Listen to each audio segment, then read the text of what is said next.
지금은 말씀 전하는 시간입니다. 오늘은 어떻게 우리를 사랑하셨나이까 제목으로 하나님의 말씀 전하겠습니다. 여러분, 오늘 본문의 배경은 기원전 약 430년경 수룹바벨의 두 번째 예루살렘 성전이 완공된 이후의 시기입니다. 그러나 성전은 재건되었지만 예전에 영광은 없었습니다. 수룹바벨의 성전은 이전에 솔로몬 성전에 비해 매우 초라했고 그들이 그토록 기다리던 메시아도 오지 않았습니다.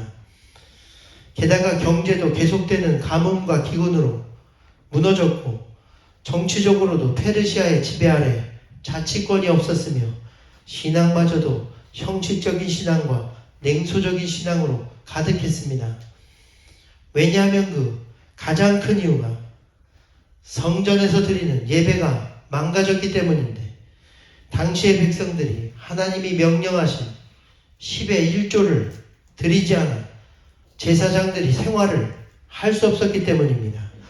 이 때문에 제사장들은 재물을 탐하여 타락하기 시작했고, 결국 그들은 암몬 사람인 도비아와 결탁하여 성전에서 하나님의 재물들을 도둑질하기 시작합니다. 그들은 백성들이 하나님께 제사할 때 좋은 짐승들은 빼돌리고 병든 것, 눈먼 것, 저는 것만을 하나님께 바친 것입니다. 또한 그들은 안식일에 장사꾼들이 성문에 들어와서 장사하는 것을 허락하였고, 이 때문에 예배는 망가지고 온 이스라엘의 신앙도 무너져가기 시작합니다. 그리고 이러한 때에 사람들은 하나님을 원망하며 결국 이렇게 말하기 시작합니다. 하나님이 여러 차례 선지자들을 통해 우리를 사랑한다 하지 않으셨습니까? 그런데 하나님은 왜 침묵하십니까? 이것이 사랑입니까? 지금 이 현실이 우리를 사랑하셔서 이렇게 된 것입니까? 하나님이 정말 우리를 사랑하기는 하시는 것입니까? 오늘 본문에 여호와께서 이르시되 내가 너희를 사랑하였노라 하나 너희는 이르기를 주께서 어떻게 우리를 사랑하셨나이까? 라고 말한 이 본문이 바로 이러한 배경에서 나온 본문입니다. 그들이 포로기 이후 성전 재건 상황에도 상황이 좋지 않고 나라도 신앙도 무너져가자 하나님을 불신하고 냉소하며 더는 그의 말씀을 지키지 않고 항의와 절망 속에 하나님을 원망하고 있었던 것입니다. 그러나 놀라운 것은 그러한 배경 속에서도 하나님의 강력한 메시지는 내가 너희를 사랑하였고 지금도 여전히 사랑하고 있다는 것입니다. 먼저 과거의 그들을 사랑하신 것을 살펴보면 하나님은 야곱과 에서의 예를 들어 과거 하나님이 그들을 사랑하신 사랑을 설명하였는데, 너희는 이르기를 주께서 우리를 어떻게 사랑하셨나이까?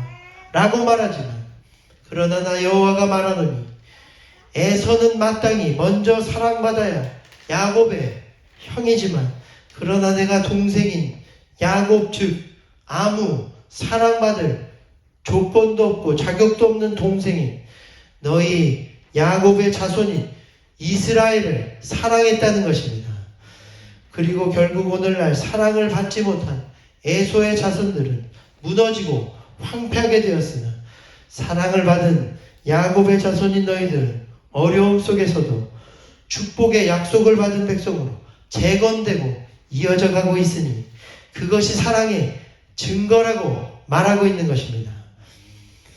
그리고 둘째도 지금 현재도 하나님이 그들을 사랑하고 계시다는 증거가 이어지는 하나님과 이스라엘의 대화 가운데 잘 나타나게 됩니다.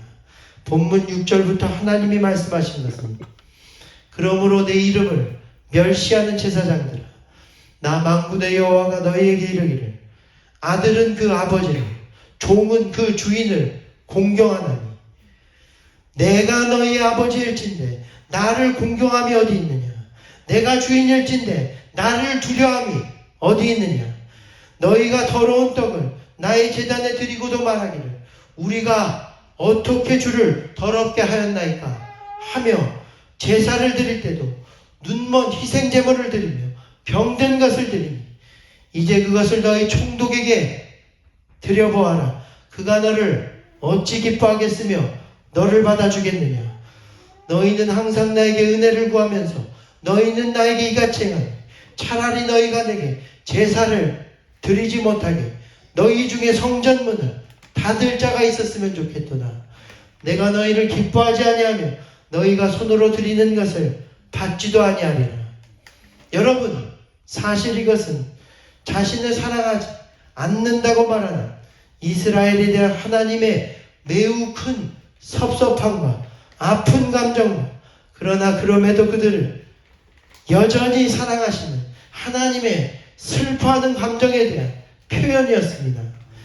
다시 말해 내가 너를 사랑하는 아버지인데 그렇게 말하는 너는 나를 아버지로서 대한 적이 있느냐는 것입니다. 또한 너는 항상 나에게 기도하며 은혜를 구하는데 너는 나에게 항상 눈먼 것, 저는 것, 병든 것만을 드리며 자신을 이해해 주기만을 바라니 이것을 너희 사람의 상사나 총독에게 가져다 주어 보아라. 그들이 그것을 기뻐하겠느냐. 그들에게 되물으며 그러나 여전히 그들을 사랑하며 이제는 아버지로서 대해주기를 원하는 아버지 하나님의 간절한 사랑이 대화 가운데 나타나고 있는 것입니다. 그렇습니다. 오늘 우리 가운데도 마찬가지입니다. 오늘 우리도 하나님께 때로는 기도는 해도 응답이 없고 문제는 여전히 해결되지 않는 마음도 한없이 낙심하고 지쳐있을 때 하나님 정말 저를 사랑하십니까? 따지며 물을 때가 많이 있습니다. 항상 우리를 사랑하시며 보호하시는 하나님을 의심하며 그 은혜를 기억지 못할 때가 많은 것입니다.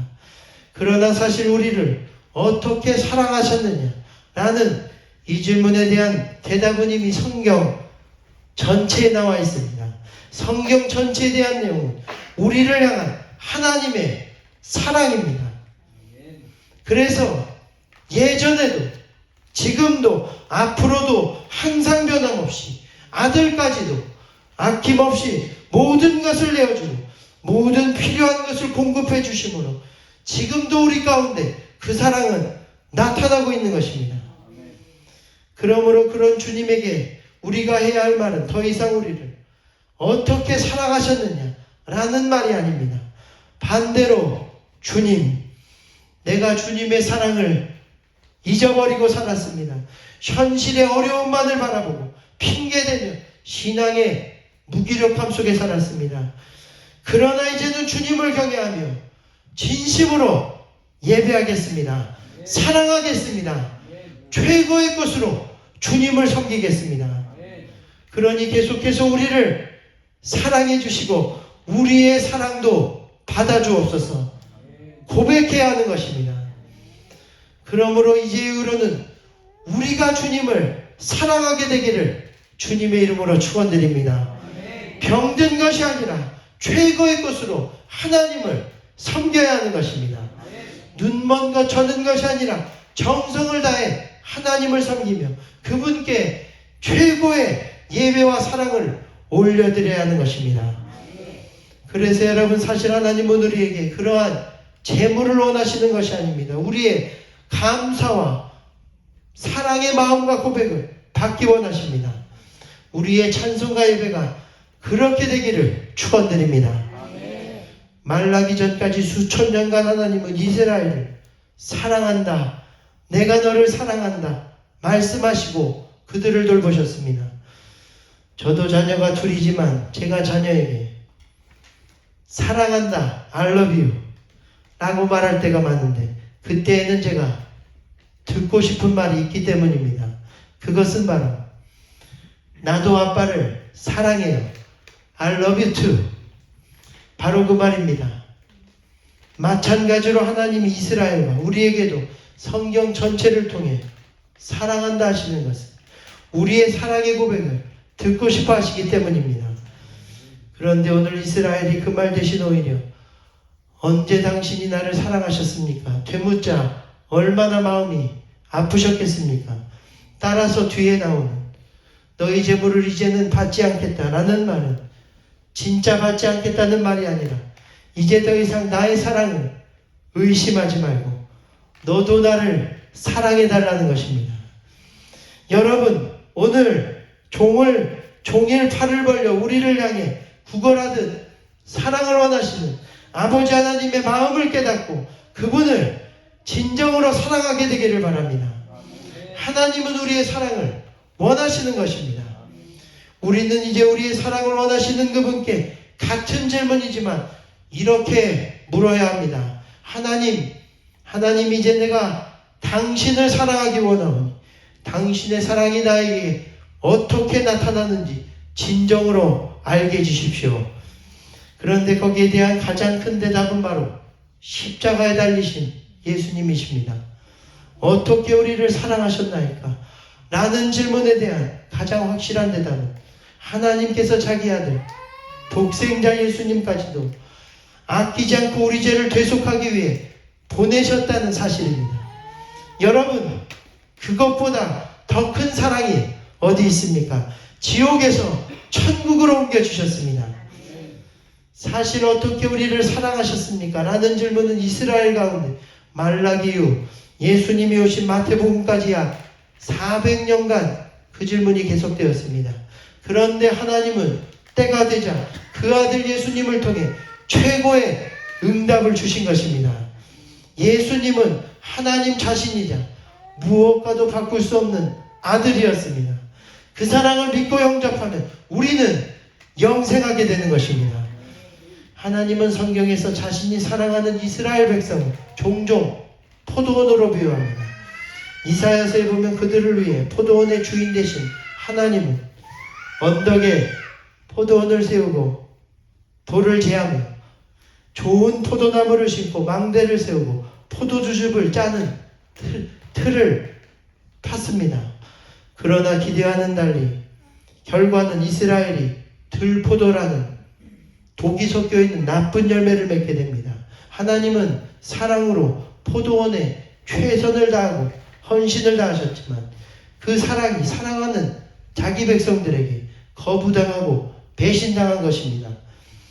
그런데 이 비슷한 포도원의 비유가 마태복음에도 등장하는데 거기에 보면 결국 한 집주인이 포도원을 만들고 농부들에게 세를 주고 타국에 갔는데 그러나 때가 되어 포도원 주인인 하나님이 이스라엘을 상징하는 농부들에게 세를 받기 위해 종들을 보냈으나 그들은 결국 종들을 모두 때려 죽이고 그리고 결국에는 최후 수단으로 보낸 아들까지 죽임을 당했다는 내용이 나오게 됩니다. 여러분, 우리는 늘 하나님을 저버리고 배신하나 하나님은 자신의 모든 것을 다해 우리를 사랑하신 것입니다. 그 모든 것 대신 사랑의 예수님을 포도원 농부들처럼 거부하지 않고 받아들이면 우리는 천국에서 영생하게 될 것입니다. 그리고 그런 그분을 우리 모든 것을 다해 사랑할 수 있는 것입니다. 하나님만이 우리 모습 그대로 우리를 사랑하시기 때문입니다. 그 사랑에는 조건이 없습니다. 모두를 구원합니다. 본문의 야곱처럼 아무 사랑받을 조건이 없고 자격이 없어도 있는 그대로를 사랑하시고 구원해 주시는 것입니다. 탕자는 아무것도 없었습니다. 아버지의 재산을 미리 받아 타국에서 흥청망청 모두 낭비하고 그러나 이제 아무것도 없어 비참히 돼지가 먹는 쥐염 열매를 먹고자 하나 그것도 주는 이가 없어 먹지 못했다 말씀했습니다. 그러나 돌아가자 아버지가 그 모습 그대로 받아주시는 것입니다.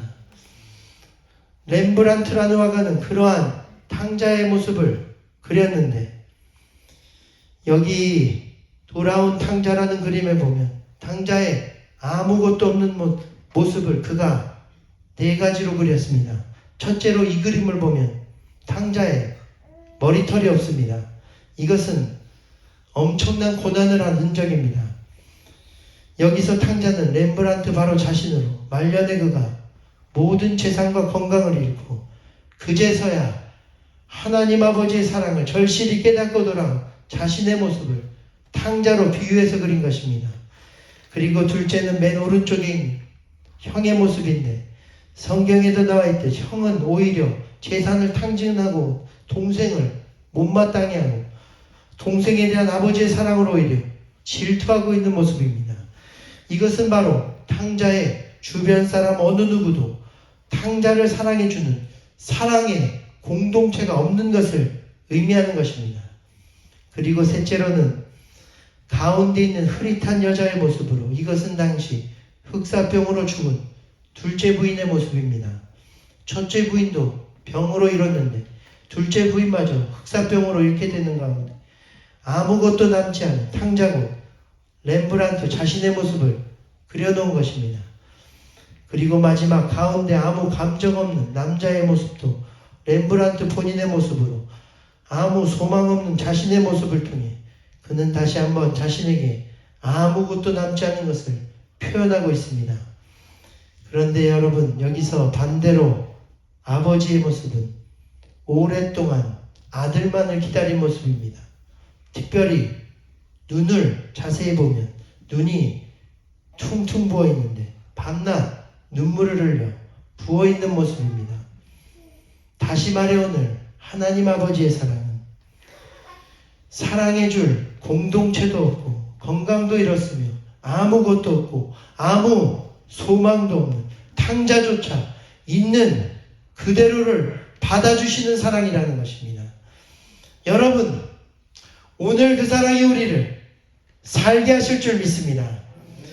오직 하나님의 사랑만이 우리를 있는 그대로 받아주시며, 그래서 더 이상 탕자가 아닌 아들의 하나로 사랑하며 받아주시는 것입니다. 오늘 성경은 이러한 하나님의 사랑, 예수님을 통해 우리에게 나타났다고 말씀하십니다. 우리를 어떻게 사랑하셨는가에 대한 가장 완전한 대답은 예수님이시라는 것입니다. 그분을 우리에게 주셨으니 얼마나 감사합니까? 그러므로 오늘 어떻게 우리를 사랑하셨나이까? 라는 우리의 질문, 더 이상 원망과 불평과 불신과 냉소가 아니라 우리가 무엇이기에 어떻게 이만큼 주님이 우리를 사랑하셨습니까? 라는 기쁨과 환희와 감탄과 감사의 질문으로 바뀌게 되기를 주님의 이름으로 축원드립니다. 마지막으로 중요한 것은, 그리고 그분은 우리 주변 모든 것으로 그분의 이러한 사랑을 표현하신다는 것입니다. 그래서 여러분, 지나가는 길가의 나무들, 푸른 하늘 꽃의 향기, 그리고 주변 사람들과 교회 식구들, 사랑하는 가족들, 그 모든 것이 하나님의 사랑과 예수 그리스도의 사랑을 우리에게 나타내주고 있습니다. 그래서 사실 오늘 말라기보다 하나님의 마음을 많이 표현한 성경은 없습니다. 말라기는 5장까지 모두 55절밖에 안 되는 매우 짧은 구절로 이루어진 책인데도 그중 47절이나 거의 90% 이상이 하나님께서 직접 1인칭이 되어 내가 사랑한다, 내가 괴로워한다, 내가 기뻐하고 책망하며 복을 주며 저주도 한다 라는 문장들로 이루어져 있는데, 이는 말라기서가 그 어떤 성경보다 확실하고 구체적으로 하나님의 마음을 직접 표현하고 있음을 말해주고 있습니다. 다시 말해 하나님은 누구보다 우리 삶에 가까이 있고 간섭하며 사랑하신다는 것입니다. 지금 우리 가운데도 보이지는 않지만 사실은 모든 것으로, 교회로, 친구들로, 가족들로, 온몸과 모든 것으로 사랑한다 표현하시며 우리와 가까이 계셔 그분의 사랑함을 느끼게 하시는 것입니다. 그러므로 이 시간 그러한 주님의 사랑을 우리 인생 사는 동안 모든 것을 통해 느끼고, 그리고 우리도 주님을 사랑하며 그 은혜 가운데 살아가는 저와 여러분이 되시기를 주님의 이름으로 축원드립니다. 그 사랑이 오늘 우리를 회복시키며 다시 살게 할 줄 믿습니다. 이 시간 우리도 주님을 사랑한다 고백하며 찬양하며 기도하실 텐데, 오늘 이 시간은 이렇게 고백하게 되기를 원합니다. 주님, 이제부터는 원망과 잊어버림이 아니라 주님이 우리를 어떻게 사랑하셨는지 그것을 진정 깨닫고 돌아보게 하시며 우리 또한 주님을 진정으로 사랑하게 되길 원합니다. 최고의 것으로 주님께 영광 돌리며 내 평생 사랑의 고백을 올려드린 그러한 우리가 되게 하옵소서. 그렇게 함께 간절히 찬양하며 기도하는 시간 갖도록 하겠습니다. 지금 여기에 함께 찬양합니다.